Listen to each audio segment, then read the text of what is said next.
viewers, CatGirl George here, and recently I've been playing the PS2 game Rhapsody 3, Memories of Marl Kingdom, originally released in 2000 and developed by Nice. Just 13 months after the previous game's release, and on new hardware, Rhapsody 3 splits its story into multiple chapters, each acting as a mini storyline within the series, having you play as different characters at different points in time. It sorta acts like a narrative send-off to the series, filling in minor gaps or just being a way to play as these characters one final time.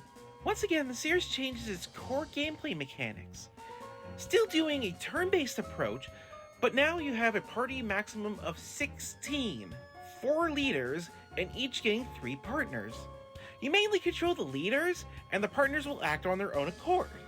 You can't command them to do specific actions, but that does use up the leader's action itself. There's a toggle option for the battles to be all out or conservative when auto-attacking.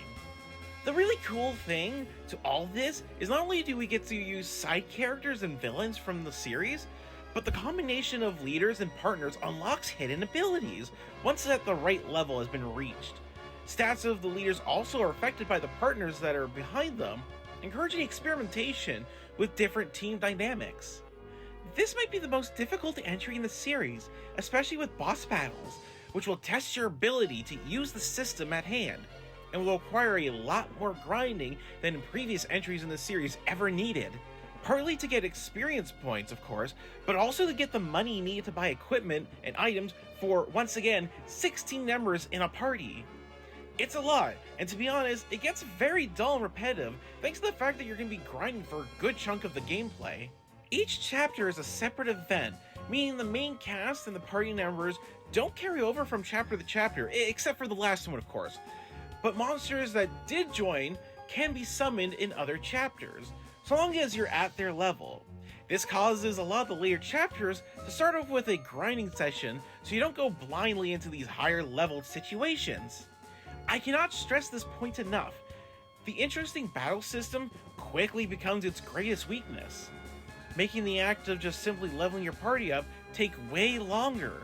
It drags much of the experience down, which will likely leave you feeling disinterested as the game goes on, a far cry from what the last 2 games did. On a positive note, I want to mention the fantastic visuals, and the jump from PlayStation 1 to PlayStation 2. The sprite work is amazing, very expressive, and this is just opposed to the 3D environments that allow for a dynamic camera to be used during cutscenes, musical moments, and exploring the environment.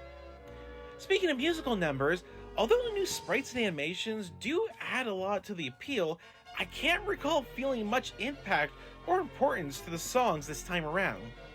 In some ways, they kind of came off as an obligation more than actually adding anything to the story in a meaningful sense.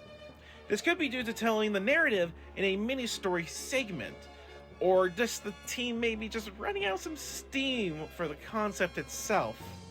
Overall, Rhapsody 3, Memories of Marl Kingdom is okay. Unless you're invested in the series and the story itself, you'll quickly be bored by the repetitive need to grind for 16 party members. It's a lot to ask for. You can currently get the game on PC, PlayStation 5, and Switch as part of the Rhapsody collection. Until next time, keep on gaming.